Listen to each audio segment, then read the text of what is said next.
Why do we procrastinate? Not because we're lazy, weak, or bad at planning. We procrastinate because our brain is doing a different job. It's trying to manage how we feel right now. That simple idea explains almost every late-night cram, missed workout, and endlessly refreshed social feed. Imagine your brain like a tiny project manager with two priorities: the future plan, the big important stuff you care about later, and the present mood, how you feel this very second. When a task makes you feel bad, anxious, bored, or uncertain, your brain presses a hidden panic button. Do something else that feels better now. That's procrastination. Let's unpack the mechanics in 3 easy pieces: how the brain decides value, the emotional thermostat that drives us, and the practical traps that turn a small delay into a habit. First, the brain's weird math. Humans heavily prefer immediate rewards over future ones. Economists call it present bias. You know it as the choice between $10 today or $15 in a week. Most people pick the $10. The same logic applies to tasks. A future benefit like a better grade or a healthier body gets discounted because it's distant. Meanwhile, scrolling your phone or making tea gives an immediate mood lift. The immediate win usually wins. Second, procrastination isn't about motivation. It's about emotion. Neuroscience and psychology show that procrastination is best described as emotional regulation. If a task triggers anxiety, boredom, or fear, you'll avoid it to feel better, even if avoiding it makes things worse later. Think of your emotions as a thermostat. If your mood is too cold or too hot, you look for something to adjust it quickly. Procrastination is one of those quick fixes. Third, executive function and decision friction. Your brain's front desk, the part that plans, focuses, and starts tasks, gets overloaded. If a task requires many steps, choices, or hard decisions, you face something called decision friction. You can't get out of the starting blocks because there are too many tiny barriers. Combine that with perfectionism, the fear of not doing it perfectly, and suddenly, "I'll start tomorrow" feels like the only safe option. Put these together and you have a trap. A task feels unpleasant, the immediate alternative feels better, and starting involves friction. So you delay. Delay becomes habit. Habit becomes a story you tell yourself. "I work better under pressure," which makes it easier to repeat. So how do you beat it? The key is to treat procrastination like what it is: an emotional problem plus a friction problem. Here are practical fixes that match those two sources. 1. Shrink the start. Make the first action absurdly small. Want to write a report? Open a blank document and type 1 sentence. Want to exercise? Put on your shoes and walk for 5 minutes. Small starts reduce friction and short-circuit the brain's avoidance. Often the first tiny step is all you need. Once you're moving, momentum carries you forward.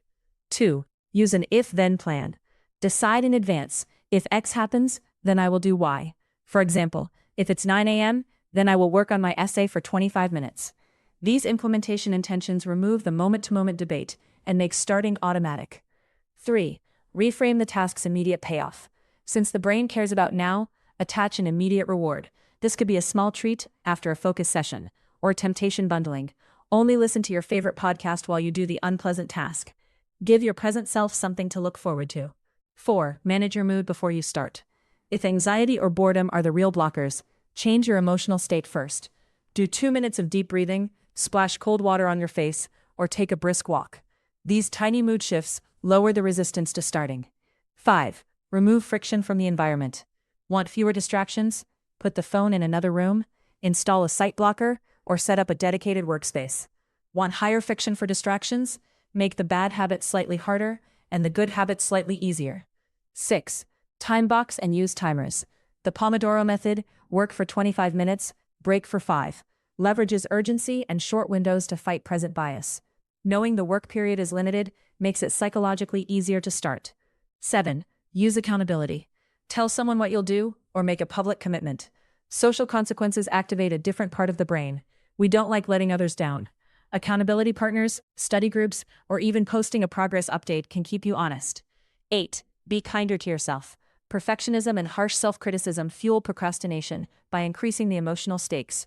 Treat starting as the goal, not perfect results. Celebrate small wins and copy the mindset of progress over purity. A few quick examples to make this concrete. If you dread taxes, your brain is avoiding paperwork and the fear of making a mistake. Fix it by scheduling a 15-minute session with all your documents ready, promising yourself a favorite snack afterward, and making the first step only to open the tax website. If you can't bring yourself to exercise, promise one 5-minute walk and use music you love for immediate reward.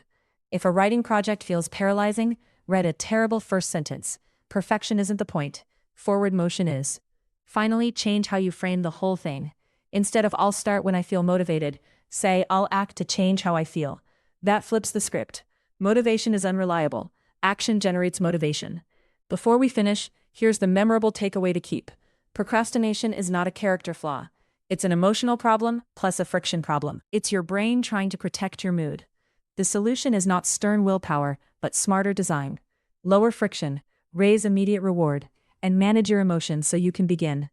Do these 3 things, and the work gets easier. Start small today. Pick one task you've been avoiding. Commit to one tiny first step, and one immediate reward. That single action, tiny, deliberate, and kind to your present self, is what breaks the loop. If you found this useful, remember the line: procrastination is an emotional regulation problem, not a time management one. Manage your mood and design your environment, and you'll surprise yourself with how much you can get done. Thanks for watching Explain Engine. Subscribe if you want more clear explanations that help you understand how the world and your brain actually work.